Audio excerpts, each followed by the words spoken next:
والقمر إذا تلاها والنهار إذا جلاها والليل إذا يغشاها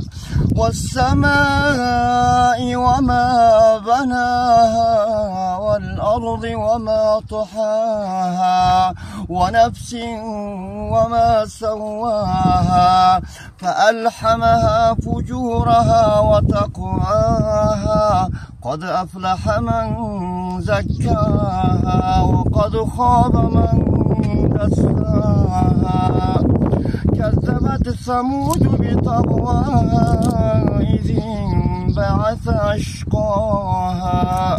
فقال لهم رسول الله ناقة الله وسقياها